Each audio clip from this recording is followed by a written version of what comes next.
अपना उद्बोधन शुरू करने से पहले मैं आदरणीय गुरुदेव श्री विकास दिव्य कीर्ति जी से करबद्ध क्षमा चाहूँगा। हालांकि गुरु निंदा उचित तो नहीं है महानुभाव, परंतु फिर भी चाहे मेरी ज़बान ही क्यों न कट जाए, लेकिन सत्य बोलना तो पड़ेगा ही।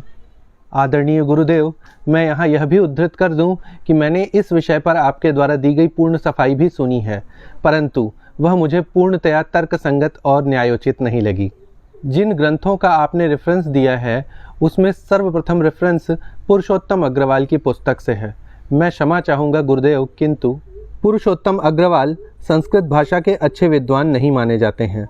संस्कृत के ऐसे कई शब्द हैं जिनका पूर्व काल में कुछ और अर्थ था और आज के समय में उनका कुछ और अर्थ है।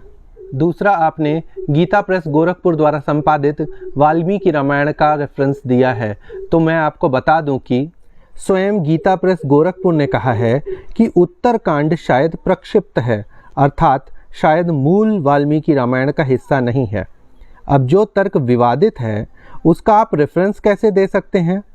अर्थात जब यह बातें प्रामाणिक रूप से सिद्ध ही नहीं हैं और जब इन पर विद्वानों में आपसी विवाद है, तो आप किसी एक पक्ष की बात को सत्य कैसे सिद्ध कर सकते हैं?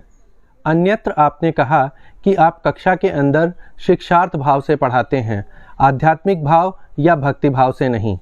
तो कृपया वीडियो को पुनः देखें और आप जो बोल रहे हैं उसमें अपनी भाव भंगिमा पर ज़रा गौर करें। उस वीडियो से साफ समझ में आ रहा है कि आप शिक्षार्थ नहीं बल्कि प्रस्तुत प्रसंग को इस प्रकार से वर्णित कर रहे हैं कि कक्षा में बैठे छात्र इन तर्कों से प्रभावित हो जाएं और बिना पूर्ण सत्य जाने ही अनर्गल तथा मिथ्या चर्चा का हिस्सा बन जाएं। आदरणीय गुरुदेव, चलिए मैं यह भी मान लेता हूँ कि आपने जो तर्क रखे और जिन भी पुस्तकों से रखे वे सबके सब प्रामाणिक हैं, तो भी मैं आपको यह बता दूं कि आपने कक्षा के अंदर जिस भाव से ये तर्क रखे उस भाव से कोई भी ऋषि मुनि संत या फिर भक्त लिखकर नहीं जाते। वाल्मीकि जी ने तो सीता और राम के प्रेम को उदात्त स्तर पर दिखाया है। आप क्या सिद्ध करना चाहते हैं कि राम सीता से नफरत करते थे? एक बार पुनः अपने वीडियो को देखकर अपनी भाव भंगिमा पर और जिस प्रकार से आपने किसी तर्क को एक्सप्रेस किया है उसको देखकर जरा गौर फरमाइए। रुको, सीता रोगी बोला, शायद पूजा पाठ करनी होगी पहले कुछ। तो राम ने जो वाक्य बोला है ना, बड़ा खराब वाक्य बोला। मैं तो बोलते हुए मेरी जबान कट के गिर जाएगी, पर बोलना होगा, क्या करें।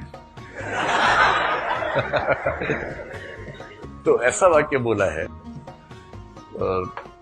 वो वाक्य ये है कि हे सीते, अगर तुम्हें लगता है कि युद्ध मैंने तुम्हारे लड़ा है तो तुम्हारी गलतफहमी है। युद्ध तुम्हारे लिए नहीं लड़ा है, युद्ध अपने कुल के सम्मान के लिए लड़ा है। और रही तुम्हारी बात, जैसे कुत्ते द्वारा चाटे जाने के बाद घी भोजन योग्य नहीं रहता है, वैसे तुम अब मेरे योग्य नहीं हो। राम जी ने अवश्य ही प्रस्तुत कथन कहे होंगे, परंतु किस भाव से कहे होंगे जरा मेरी भाव भंगिमा और एक्सप्रेस करने के तरीके को देखकर समझिए। हे सीते, प्रस्तुत युद्ध मैंने तुम्हारे लिए नहीं लड़ा बल्कि अपने कुल की मान और मर्यादा के लिए लड़ा है। सीते, जिस प्रकार एक कुत्ते के चाटे जाने के कारण घी त्याज्य हो जाता है या खाए जाने योग्य नहीं बचता, उसी प्रकार क्योंकि रावण ने तुम्हारा अपहरण किया है, इस कारण से तुम्हें अपने चरित्र की परीक्षा देनी पड़ेगी और अपनी पवित्रता सिद्ध करनी पड़ेगी। मैं यहाँ यह नहीं कहता कि यह न्याय संगत या तर्क संगत बात है, परंतु फिर भी इतना अवश्य ही कहूँगा कि जिस भाव से आप प्रकट कर रहे हैं उस भाव से यह बात नहीं कही गई है। आप सिद्ध करना चाह रहे हैं कि राम या वाल्मीकि सीता को उपभोग की वस्तु सिद्ध करना चाह रहे हैं, नारी को उपभोग की वस्तु सिद्ध करना चाह रहे हैं, जबकि राम केवल नीति नियम और सिद्धांतों के अनुकूल बात कर रहे हैं जो उस समय के हिसाब से प्रासंगिक या अनुकूल थीं।